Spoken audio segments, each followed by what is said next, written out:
اصل چیز دین نہیں ہے، اصل چیز اللہ ہے، اللہ کو پانا۔ آپ مجھے بتائیں، جب خدیجۃ الکبریٰ نے حضور پاک سے شادی کی تھی اس وقت ان کا کون سا دین تھا؟ فرق نہیں پڑتا ہے۔ حضور صلی اللہ علیہ وسلم کے چچا ابو طالب، انہوں نے ساری زندگی اپنے بھتیجے کی مدد کی۔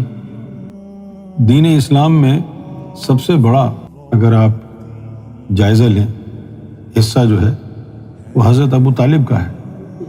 اگر وہ حضور کو سپورٹ نہ کرتے تو پھر کیا ہوتا؟ اسلام کو کھڑا کرنے میں ابو طالب کا بہت بڑا ہاتھ ہے، لیکن انہوں نے اسلام قبول نہیں کیا۔ انہوں نے کہا کہ میرے لیے ابراہیم کا دین کافی ہے، اور بات بھی سچ ہے۔ جتنے بھی انبیاء آئے سب اللہ کا ہی پیغام لائے نا۔ آدم صفی اللہ ہوں یا ابراہیم خلیل اللہ ہوں، موسیٰ کلیم اللہ ہوں، سب نے اللہ کا راستہ دکھایا ہے۔ سب اللہ کے بھیجے ہوئے مرسلین ہیں، انبیاء ہیں۔ جتنے بھی اللہ نے دین دھرم بنوائے نا، اب یقین کرو آپ کو حیرت ہوگی، کوئی بھی دین ایسا نہیں ہے جو اللہ نے اپنے تک پہنچنے کے لیے بنوایا۔ یہ سارے دین صرف اس لیے بنوائے تاکہ تمہارا نفس پاک ہو جائے۔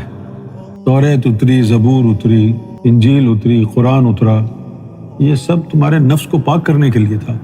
جو راستہ اللہ تک جاتا ہے نا، وہ راستہ دل کا ہے۔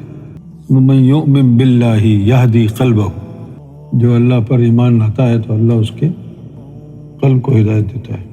اور میرے نزدیک دین چینج کرنا، دھرم چینج کرنا شادی کرنے کے لیے بہت بڑا گناہ ہے، کیونکہ وہ اللہ کے لیے تو نہیں ہو رہا نا، وہ تو شادی کے لیے ہو رہا ہے۔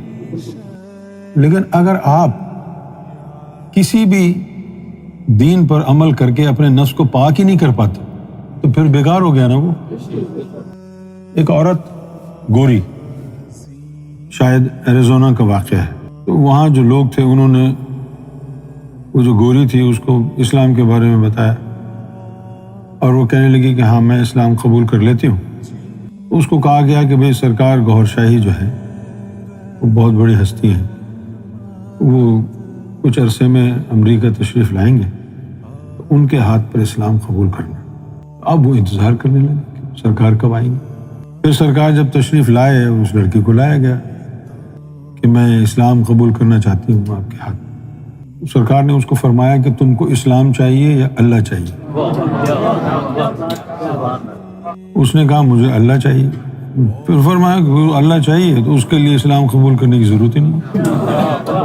آپ کو یہ لگے گا کہ میں اسلام کا حمایتی نہیں ہوں، ایسی بات نہیں ہے۔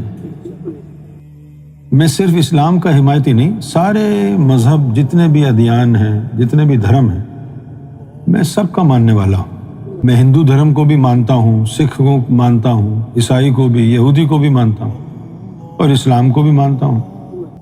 لیکن مسئلہ یہ ہے کہ اس وقت یہ جتنے بھی دین، جتنے بھی دھرم ہیں، اب ان میں گڑبڑ ہو گئی ہے نا۔ اس میں سے کوئی بھی کسی بھی دین میں اتنا دم خم نہیں ہے کہ تمہارے نفس کو پاک کرے۔ اگر ہے دم تو مسلمانوں کو اٹھا کے دکھاؤ، کتنے مسلمان ہیں جن کا نفس پاک ہو گیا ہے، دھوکہ کرتے ہیں، فراڈ کرتے ہیں، جھوٹ بولتے ہیں، اور پھر نمازیں بھی پڑھتے ہیں، حج بھی کرتے ہیں۔ یہی حال ہندوؤں کا ہے۔ کتنے ہندو ہیں جن کے دلوں میں بھگوان آ گیا ہے؟ کتنے سکھ ہیں جن کے دلوں میں واحد گرو آ گیا ہے؟ کتنے یہودی ہیں جن کے دلوں میں اللہ آ گیا ہے؟ اگر ان کے دلوں میں اللہ آ گیا ہوتا، اسی طرح دنیا کا ناک میں دم کیا ہوتا انہوں نے۔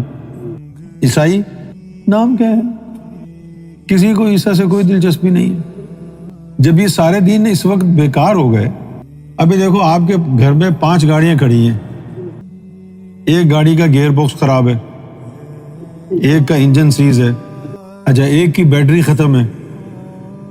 ویسے تو بالکل صاف ستھری چمکدار گاڑیاں ہیں، بیٹھ جاؤ اس میں، لیکن چلنے کے قابل ایک بھی نہیں ہے، تو اس سے بہتر ہے نا آپ پیدل چلے جاؤ۔ اس طرح آج کے دور میں کوئی دین دھرم اب باقی نہیں رہا، سب میں گڑبڑ ہو گئی ہے۔